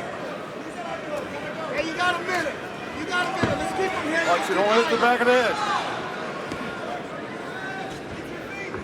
Put Sayedawad in a position where on my scorecard, all he has to do is ride out the next minute and not get caught. But once again, he can't feel that way. He has to fight like he needs to finish. When you're in hostile territory, never assume the judges are on your side. When's the last time we saw Sayedawad comfortable in a fight? This looks like the Sayedawad of a couple of years ago. Yeah, since the hand injury, yes. Really. Crowd's reacting, but no hips, no guillotine. Forget it. Looks good from a distance, but nothing behind it. You know, the crowd, I mean, they're trying to will Ryan Quinn here. Every little morsel. Good top pressure by Sayedawad. Every time he's been in these transitional wrestling positions, he's been very good against a guy who has a wrestling background. Oh, right into full mounts. Quinn's just out of gas. Sayedawad could have dominated this fight on the feet, but it was almost at halfway through. He said, you know what, I got this. I got this on the ground too. Risky decision, but I think it paid off in the end. Ryan Quinn got out of his final exam, but he got a pretty good education tonight. He fought a very experienced guy. He fought a guy who's been under the big lights before, and this is what happened. Early, we thought some big exchanges. Sayedawad hurt him, almost got a submission in the first round. But then Quinn started to take it over with his takedown, with his grappling. But Sayedawad, the second half of rounds 2 and 3, he out-grappled the grappler, got in dominant positions, landed heavy shots with his ground and pound, both hands, had him in trouble more than once. That's a dominant performance. Black Card Premium Spice Rum replay, the bold 93 proof rum that's edgy to the core. An impressive performance from Sayedawad trying to get back in the winner's circle. Well, Jimmy, the numbers never lie. As you can see, Ryan Quinn had a higher percentage of ground strikes. Look at that, 42 of 65 for Sayedawad. Great ground and pound. I think that was the key tonight. Jimmy, scorecard right along the lines with those numbers, brought to you by Dollar Shave Club. Get your fresh blade shave at dollarshaveclub.com today. 30-27. We'll see if the judges agree on home turf. Only one who knows is Michael C. Williams. Ladies and gentlemen, having gone the distance, we'll go to your 3 judges at cage side. All 3, Sue Senadan, Eric Colon, and Sal Diamato, all see the fight exactly the same, 30-27. I'll have it for the winner by unanimous decision, Syed Assassin Awad. He leaves no doubt. Sayedawad is back, and he's with Jimmy Smith. I'm here with the winner, Sayedawad. Sayed, last time you walked in here in hostile territory, you said that affected you. This time, ice cold. What was the difference? Man, you know, I fight for my family. This is a hard fight for me, coming off 2 losses. I tried to put it behind me, but, you know, you guys can all boo, but Ryan's a hell of a fighter, man. We put everything into this cage. So, you know, everybody give him a round of applause. Let's go. We knew you had the striking advantage, you knew you had knockout power, but you seemed content to out-grapple the grappler tonight. Hey, man, I'm a mixed martial artist. I'm not a striker. I'm not a wrestler. I'm not a grappler. I'm a fighter. I come to fight wherever the fight goes. I'm going to fight, and I'm going to put on a show. We appreciate it. We'll see you again soon. Syed Awad, ladies and gentlemen. The tail of the tape and the co-main event brought to you by Dave & Buster's, the only place to eat, drink, play, and watch sports. And look at the height and reach advantage for Jessica Middleton. That's what Ilima-Lei Macfarlane talked about, having to get inside, because Jessica Middleton, she'll throw, make no mistake. Live on Spike and presented by Miller Lite, Bellator MMA now features tonight's co-main event, 3 5-minute rounds in the flyweight division. Introducing the blue corner at 5'7", weighing in 126 pounds even. Her professional record early on stands undefeated at 2-0. She fights out of Wichita, Kansas, Jessica Middleton. And across the cage, her adversary fights out of the red corner at 5'4", weighing in 126 pounds. Undefeated as a professional, 5 victories, no defeats, from Honolulu, Hawaii, presenting Ilima-Lei, the Eliminator, Macfarlane. In charge of the action, referee Kevin McDonald.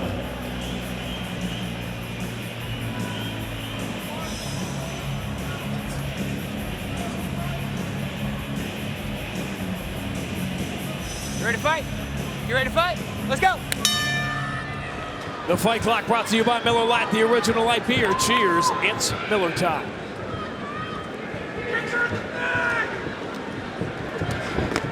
Both were sort of YouTube sensations. Jessica Middleton, nicknamed Million Hits with that spinning back fist knockout as an amateur. And of course, the long since forgotten soccer mom video, which is what put Ilima-Lei Macfarlane on the map for the first time.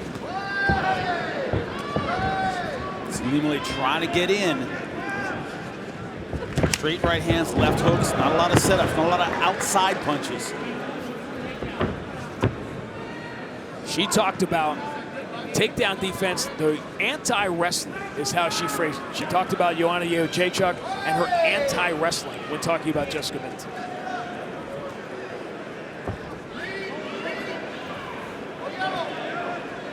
Earlier on tonight, we told you July 14th, the return of Patricky Pitbull to the Bellator cage. This could easily end up being a #1 contender fight at 155 as he rematches with Derek Campos. In a neck crank position that's not going to hold.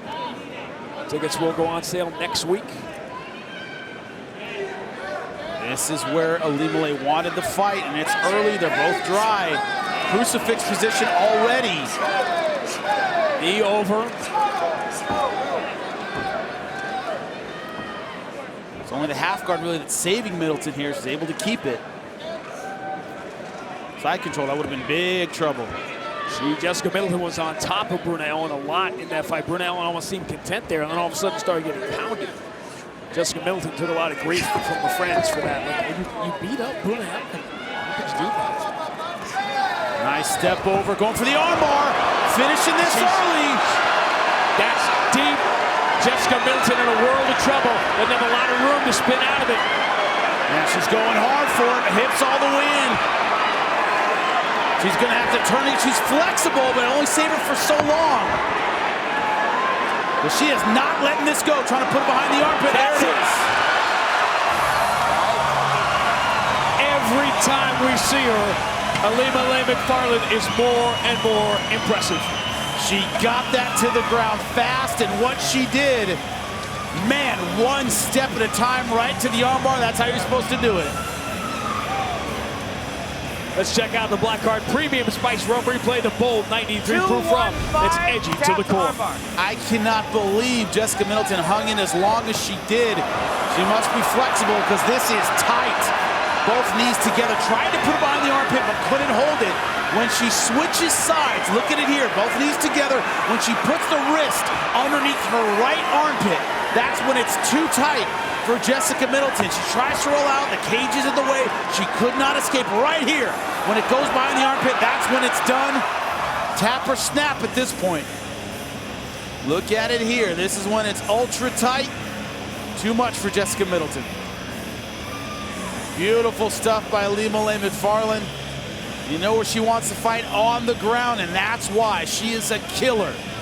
Don't let the pretty face fool you. Yeah, she's the girl next door when you live next door to 10th Planet. Alimale McFarland is 6-0, her most impressive win to date. She'll talk to Jimmy next. In Hawaii, they like to say, hang loose. The only thing that was hanging loose was the arm of Jessica Middleton after it was almost torn out of the socket by Alimale McFarland. Ladies and gentlemen, inside the Bellator cage, the tap comes by way of an arm bar. Official time, 2 minutes, 15 seconds into round number 1. The winner by submission, the Eliminator, Alimale McFarland. We said she was on the inside track. She's now pulling away from the field at 125. I'm here with Alimale McFarland. Alimale, I have to know, against the fence there, when you're going for the armbar, were you thinking, what am I going to have to do to finish this? Am I going to have to go to something else? Because she was not tapping. Yeah, I was thinking, okay, make the transition to the triangle, which is one of my favorite moves, but I just made that small adjustment, put her arm to the other side, and I was able to tap her. The confidence in this fight, where once I get the fight to the ground, I know that's where I'm going to dominate. It seemed like you had more of that than in previous fights, that you knew once you had it where you wanted, the finish was there. Is that how it felt? Yeah, you know, honestly, I was not overlooking Jessica at all, but I wanted to make a statement to Bellator, to the whole entire division, that this is my division. And if you guys are going to put the belt out there, then I want in on that, and I just wanted to put on a performance that proved that I need to fight for the belt next fight. You heard it. If there's a belt, she's got to be fighting for it. Alimale McFarland, ladies and gentlemen.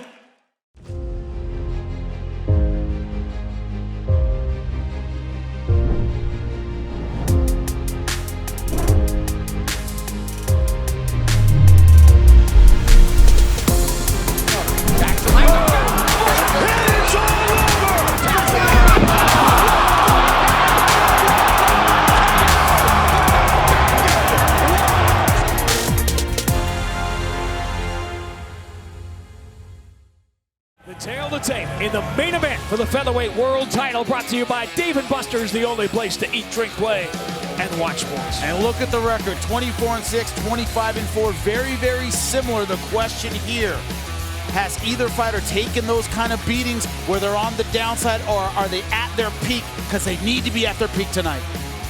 It is the 4th time for Straus and Pitbull. It is main event time. It's Michael C. Williams time. Ladies and gentlemen, live on Spike, Miller Lite presents Bellator MMA from Mohegan Sun. The time has come for number 4, the main event of the evening. 5 5-minute rounds for the Bellator Featherweight World Championship. Sanctioned by Mohegan Tribe Department of Athletic Regulation. Chairman is Kevin Brown. Chief of the Mohegan Tribe, Lynn Malerva. Supervising at cage side, Mr. Mike Mazzulli. Tonight's world title fight brought to you by Miller Lite, the original light beer. It's Miller time. And now, first, the blue corner. At 5'5", weighing in 144 pounds even, the former Bellator Featherweight World Champion tonight enters with 25 professional victories, 4 defeats from Natal, Rio Grande do Norte, Brazil. Introducing the challenger, Patricio Pitbull.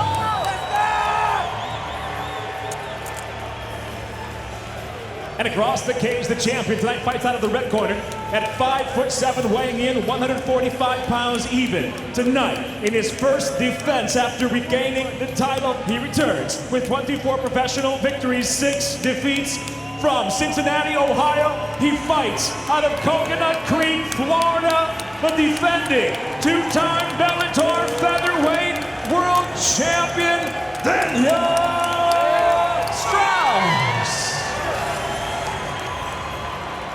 In charge of the action, your referee, Dan Mergliata. The first time Dan Mergliata has officiated either of these fighters. Been through the rules of the locker room. Want you to obey my commands at all time. Want you to protect yourselves at all time. Have a nice, clean fight. Want to touch gloves? Do it now. Good luck to both of you. Thank you, sir.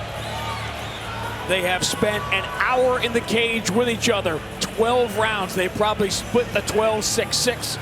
The 4th fight, and likely the final one between these two. You ready, sir? You ready, sir? Let's go, fight. The fight clock in the main event for the featherweight world title, brought to you by Miller Lite, the original light beer. Cheers. It's Miller time. Big shot by Pitbull opens the 4th meeting. What I want to see is if Daniel Straus throws the left hand with confidence. He said it was about a month ago. He finally cracked someone in training with it, and he said it felt great. Remember, he knocked Pitbull down. The biggest shot of the fight was after he had broken that hand. Yep.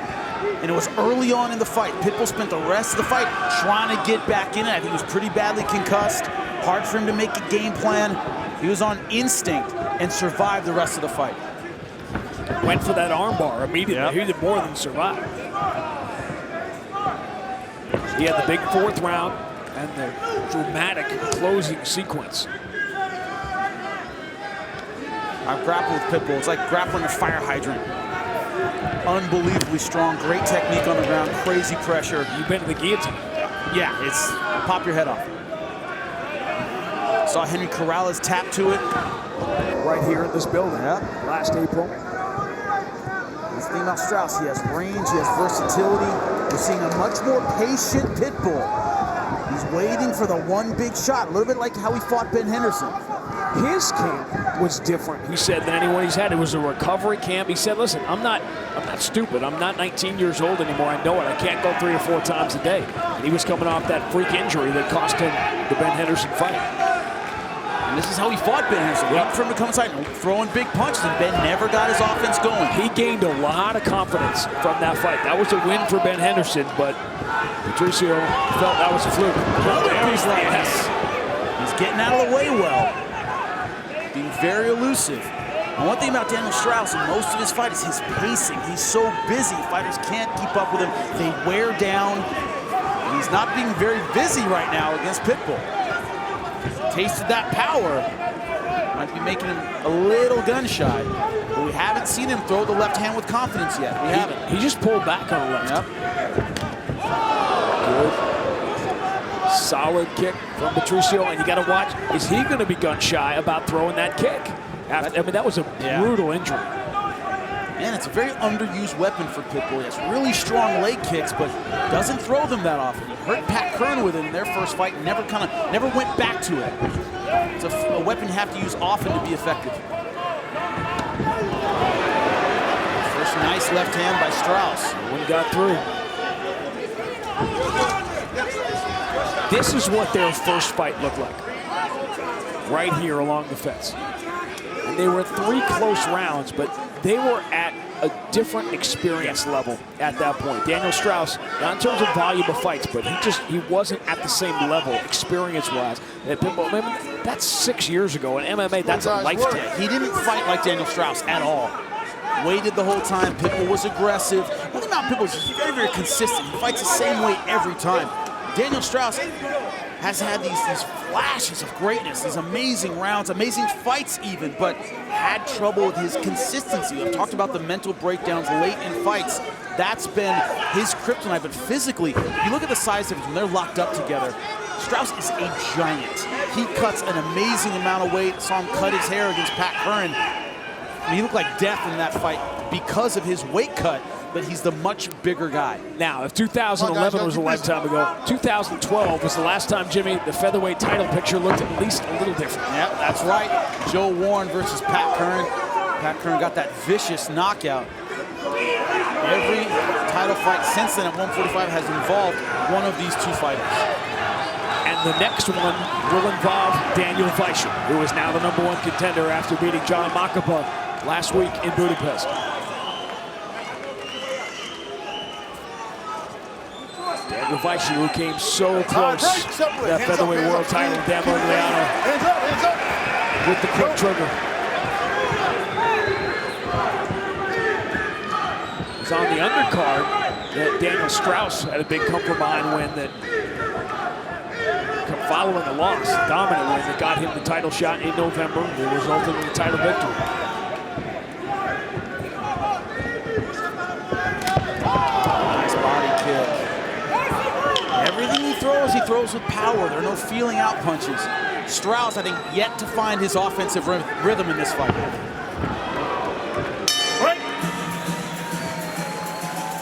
The last time we saw Daniel Straus after the first round, he put his hand on the cage just that way, the left hand. His coaches immediately grabbed it. He knew it was broken. He knew it was in trouble. And his coaches were saying, you want to fight or you want to talk about your broken hand? And he snapped right back into the fight and obviously became the world champion.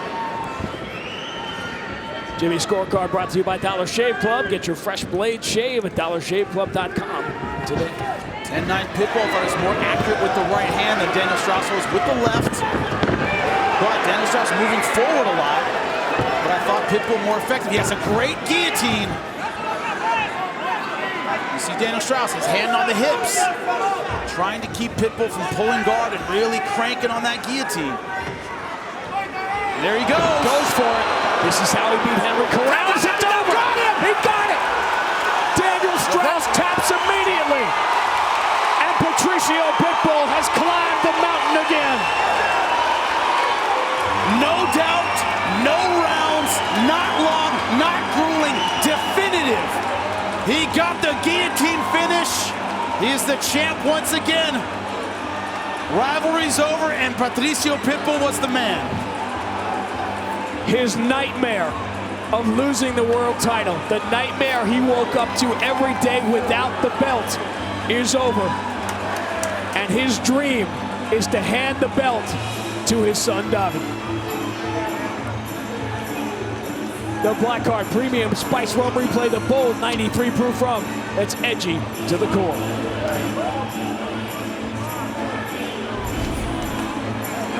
And it was the guillotine right here, arm in, and Straus was trying to keep him from pulling guard. You see his hand on the hips. As soon as his hand went off the hips, Pitbull pulls guard, and this is all she wrote. Beautiful guillotine finish. There it is.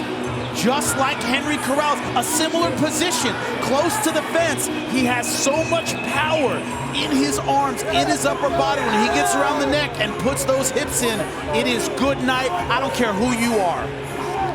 Leandro Higo, Team Pitbull. Dad's coming home as the world champion again. That's more than 1,000 words. You think these moments are going to live in the free day home for years and years and years. Patricio Pitbull is the champion again. Ladies and gentlemen, inside the Bellator cage, the tap comes by way of a guillotine choke. Official time, 37 seconds into round number 2 by submission.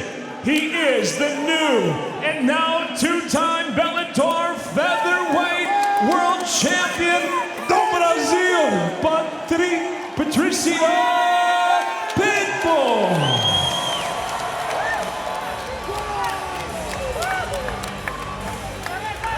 So much respect between those two who helped build this company. Once again, the world champion, Patricio Pitbull, his nightmare is over, as you can see in every possible way. He is with his family, and he is with Jimmy Smith. I'm here with the winner and new Bellator featherweight world champion, Patricio Pitbull. How does it feel to wear that belt again? It's a dream. It's a dream come true. And this belt is for my son. It's my gift for him. Bye-bye. When he watches this fight, when he's old enough to understand it, what do you want him to know about you and this performance in this belt? Nessa luta. Eu quero que ele se orgulhe do pai dele, que batalhou na vida e conseguiu realizar sonho, não só meu, mas toda a minha família. É isso aí, papai. I wanted to be proud of his dad and know that I overcame a lot to bring this belt back home to Brazil and my family. The finish of the fight, that guillotine, you could not wait to pull guard and put the pressure on it. Did you know you had it from the beginning? Você sabia que você tinha essa guilhotina encaixado quando começou? Yes, I just wait for the right moment, and that's it, man. And new. Now, your next fight, Daniel Weichel, a guy you fought before, very close fight. You finished him with a knockout. What's your message to him? You know he's watching. You are tough, but I'm ready. You know that. You know that. I'm here. You know he's here, the new champion. Give it up for him, Patricio Pitbull, ladies and gentlemen.